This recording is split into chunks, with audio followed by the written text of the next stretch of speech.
Welcome to another episode of the More Than a Game podcast, the Olympic edition. And joining me on the podcast once again to run through all the games from the Olympics so far is Australian Boomers guard, Adelaide 36ers star, DJ Vasiljevic. Welcome back, mate. Great to see you. Thanks for having me again. Good to have you on, mates. And it's been a good Olympics so far. What have you enjoyed most about the Olympics apart from the basketball so far? Oh no, just how good we're actually, how well we're competing in the pool as well. Obviously, swimmers are pretty elite in what they do. So I think we're up to pretty well in the pool. I think we're 6 gold medals so far, maybe a bit less. But we are leading the category in that. So it's good to see. And used to seeing Michael Phelps out there, but you've seen a lot of great Aussie swimmers, male and female, which is good to watch. Obviously, the Australian water polo team beating the Serbians who won gold medal last time. So it's all happening. And then I think the thriller between I think it was Zambia, the 6-5 Matildas win. That was a crazy game to watch as well. So it's a lot happening, and that's what Olympic sport is about. All the excitement, but you only get it once every 4 years. So just taking in all the games, and if I can't watch them live, I'll watch them replays. Yeah, mate. Wow, you're all over it. Look at you go. Little pundit to the Olympics. I think I have a bit too much time to watch TV. Yeah, that's it. But no, I found it funny. We're doing well in the medal tally, as you said, but I found it funny the US media put in the medal tally based on total medals as opposed to the gold medals, and complain about a slow pool. It's good to be on top of them at the moment, but still a long way to go, obviously.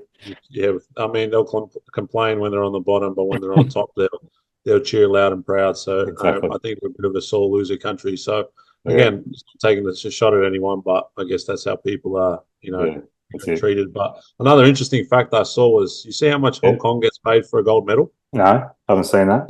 So there was a fun statistic. So if the Americans win a gold medal, you get paid 37.5. Whoa! Win a gold medal, right? You think that's a lot? However, Hong Kong, if you win a gold medal for Hong Kong, $778,000. Yeah. Let's move to Hong Kong, mate. There we go. Mate, I'm thinking about after I saw that, 2 people I were lucky. There was one fence athlete and someone else. So there was 2 medals. So, they just got a really nice little paycheck for the Olympics. Yeah, that's incredible. Wow. These countries, wow. There you go. Anyway, let's move into it. Boomers and Opals. We're going to talk about Opals as well. Let's hope both of them can add to our medal tally at the moment towards the end of the Olympics. But yes, let's go to the Opals. Disappointing loss first up against Nigeria. And from what I saw, it just looked like they couldn't match Nigeria physically. And even when they tried to reel it back in, it was just too far gone, in my opinion. So, how did you see this game? It was great to see Lauren Jackson back in the Olympic Games. But, apart from that, there wasn't much to celebrate about this game. So, how did you see the Opals game, and what do they need to do to improve for the next one? Well, the one thing that stood out was the turnovers. I mean, we had 26 turnovers for the game. We had more turnovers than baskets made in the field goal, comparison. If you want to win at these, you got to protect the basketball. And I think they weren't even forced turnovers. Yes, Nigeria was pressing at times and getting steals, but they were just unforced. They were just throwing them into the Nigerian girls' hands. And again, you know what Elizabeth Cambridge did a few years ago. So you already know Nigeria had this game circled to somewhat have revenge. So they came out firing. A lot of great players in the Nigerian team. I'm not going to try to pronounce their names, but either play high level Europe, on the cusp of the WNBA. So they had great players, but I'm just a bit confused on just a bit of the selection for the Opals as well. No one felt like they weren't tough enough. I questioned when Amy Atwell was a replacement why we went with her, and this is in the shot at her because she is a great player. But a lady or a player like Alice Kunig, who led the charge during the ball-in series against China, why wasn't she brought into the team? You could see the scoring, the feistiness. She plays like she hasn't been picked for a long time, which she hasn't. So I'm just a big question on that. We have so many, new and young players that it's how do we mix the old with the new and stuff like that? So the Boomers, they're having some of an issue like the Boomers did last year during the World Cup. So hopefully, they can bounce back and get a win. But I want to see more minutes from Kayla George. I think she's very experienced. Obviously, Alana Smith had a great game. And even though Steph Talbot didn't shoot the ball really well, she still had 12 rebounds and 10 assists. Had she gone an extra 3 or 4 shots made, she would have had a triple-double. So it's she's impacting on all ends of the floor. So we just got to take care of the ball, and yeah, hopefully we win the next 2 games to qualify. Absolutely. Let's hope they turn it around. When you have games like that, is it just a matter of just putting it behind you, knowing you're a better team, or do the coaching staff try and make some changes to change things up? Honestly, I think you have to review that game. You got to review all the turnovers. You know, you're not going to be perfect in a game. Everyone understands that. But Yeah. if you get 10 turnovers, 12 maybe, then you're okay. Like they're going to pressure at some point. You may try throw a pass, but another player's not ready or it's tipped or whatnot. But like I feel like we need a bit more terror action screens in the front court. Get that pressure off the guards. Let them bring it up and do it early. Like set a screen early in the game. If you get an offensive foul, that's all right. Go and knock someone down and say, hey, you're not picking up my teammate full court. We're coming. And they're going to start worrying. They'll be like, oh, let me check behind my shoulders. Where's this screen coming from? That only releases the pressure early, which makes it so much easier to bring it down, start the offense. Let's get going. So, I don't know who they play next to, Canada or France. Like, they're probably going, hey, we're picking these guys up full court. So, my number one thing, if I'm Sandy, is, hey, tear a screen in the backcourt. Let's get it across and let's get into our offense. Sounds good, mate. Let's hope they do that, and hopefully they can turn it around. As I said, let's move into the men, the Boomers. Obviously, a first up win against Spain, and I was nervous about this one too, but I felt like we could beat them, and we proved to beat them easily in the end. But it was a tight contest throughout. Apparently, Gorge, I don't know if you heard this, showed the footage of the 2019 World Cup against Spain, and as a bit of motivation, so that was cool to see. But I did love a lot about what Dyson Daniels did in this game, and also Josh Giddey. And man, we're going to be looking good for the future with those two guys leading the program moving forward. But a great game, as I said. There was times where Spain made a run, but I feel like we were able to counteract that and play a pretty positive game. And what are your thoughts on the Boomers' performance against that one in Spain, or against Spain? It was a very important game to go off rip. Obviously, there's history there of Australia not beating Spain in a lot of events. Obviously, Spain's been Australia's kryptonite for quite a while now. Obviously, in the semi-finals or playing for a third, fourth place, and we always talk about Australia finishing fourth. It's because of the Spanish team. Like we just can't get over that hump with them. And obviously, it was a good game by Dyson. I'm really liking how he's a defensive guy, but he's getting in the paint. He's so creative. He's finishing well, and then with Josh and Jock, those are the cornerstones of what's to come in the next. Well, Josh has got at least 15 years playing for the country, but Jock's probably got another 2 Olympics in him. Like those are the guys we have to. They're our main guys moving forward, and we just have to keep rolling with them. I understand Paddy can get hot, but when he doesn't, who do we go to from there? So we were lucky enough. We shot 12 or 25 from the 3, which is really good. We out-rebounded them, and then we had 24 assists on 34 field goals, so we were sharing that ball. So great to see from the Boomers offensively and defensively. Absolutely. So we had Jock Landale, as you said, playing well in the paint, 20 points, 9 rebounds, 5 assists. Giddey had 17 points, 8 rebounds, 8 assists in that game. And Paddy came out, did what Paddy did, 19 points, 2 assists and 2 steals. But for you, who was the MVP of the game against Spain? I think it was Josh. Obviously, I don't know if you saw, but in that third quarter, after Spain shot 2 free throws, they went into a 1-2-2 back to a 3-2 zone.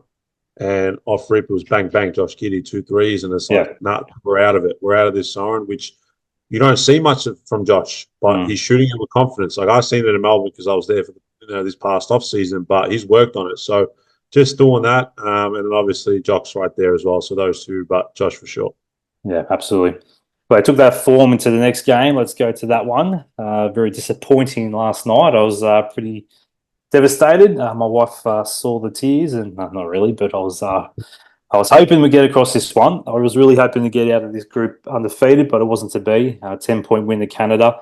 As I said to you before we jumped on, I was really worried about this game just because of the quality of the Canadian players and the sheer amount of NBA talent they've got there, and that was proven last night. But I think we controlled the game for most of the game. I think it was, for me, really the last quarter where we let ourselves down. Whether they pushed us out of our sets or we just went away from what we were doing, I'm not quite sure. But it just seemed like we couldn't get the same scoring options as we did in the first half, and really struggled in that fourth quarter. So looking at the Spain game, we played really well and defended amazingly. Were there things that you saw in the Canadian game or game against Canada where we maybe went away from what we did against Spain? Yeah, I think you also got to give credit to the Canadians. I think they saw Mm, how Josh was playing. Obviously, he loves to play that transition type of flow, play that pick and roll with Jock. And so they were really pressuring him, not allowing him to get a full steam ahead. Obviously, Jock, I think we went away from Jock. Again, he yeah. was 7 of 10 for the game, 7 of 9 inside, maybe missed one or two tip ins. So his stat sheet should really be 100%. So no one could guard him down low. I don't think the Canadians bigs, Olenek and Powell could guard him at all. So Canadians end up playing Kean Birch like as a small ball five, and that kind Mm, of changed how Australia reacted because Canada mm, started switching. mm, So now you're switching, but we weren't throwing the ball to Jock. mm. Like a post touch is like a paint touch. Like people are starting to worry because it's so close to the ring. So we went away with that. Yeah, just we just couldn't guard. We guarded SGA pretty well, in my opinion. Obviously, he picked up 2 quick fouls, but Mm. as I said, RJ Barrett stepped up, Jamal Murray stepped up. Like we Yep. all had to lock in, and we just had lapses, especially the start of that third quarter. They came up, they went up 7 or 8. We called a timeout, and then we were just right there, 2 points, 3 points, 2 points, 3 points, and then we just Mm. couldn't score in the fourth quarter because it got so stagnant. And Yep. I feel like a few players started forcing, the ball or just taking bad shots. And Mm. when your defense isn't stopping down the other end, it makes scoring a lot harder, in my opinion. Yeah. No Matthew Dellavedova in that game or Joe Ingles. Do you read much into that, or is this just a rotation thing? I think it's a rotation thing, but it also comes down to mine. I actually had a few chats today with many people. They're like, "Oh, maybe they should have taken someone. If you're not going to play those two guys, take someone who can give you a bit of scoring punch off the bench when things do get tight." And obviously, the names that come up is Chris Golding and myself. Mm. And again, I wasn't given the opportunity, in my opinion, to do that. But Chris proved himself in the ball series against China that he could sit it for a whole half, come out and hit 3 threes like that. And it's Mm. just momentum of the game. Yep. So I just feel like they were missing that piece. But again, Gorge is taking this team for a reason. So hopefully we don't see a repeat against Greece, or Australia might not even make it through to the quarterfinals. Yes, and we don't want to see that, mate. That's for sure. But just quickly going through the stats: Jock Landale again, 16 points, 12 rebounds, 4 assists. Giddy with 19 points, 7 rebounds, 6 assists. And for me, the star of the show, I really loved Dante Exum and what he brought. He was amazing: 15 points, 2 rebounds, and 2 assists. But he was great off the bench. He was the MVP of that game for the game against Canada. Yeah, I agree. I think we obviously Dante come back from a fractured finger. We didn't know what to expect, but he came out aggressive, like he didn't even have anything wrong with him. Yeah. Obviously, he got hit in the right hand in the second half, which bothered him a little bit, but it didn't slow him down. He hit a three a couple of possessions later. So Mm. he came out. I would like to see a lineup of him, Dyson, and Giddy at times, especially when Paddy isn't cooking, because I feel like Dante can play off the ball with Giddy. And if you're going to take Giddy off and sub in like a Jack McVeigh, then Dante takes over at the point guard. So I Mm. think Gorge was just trying to, when things got really tough and sticky, Mm. he was just trying to throw different lineups to see what could happen. Like we saw Duop for Mm. the first time. He only Yes. played 4 minutes, but he was a positive in the plus minus category. So it's Mm. like, what are we doing?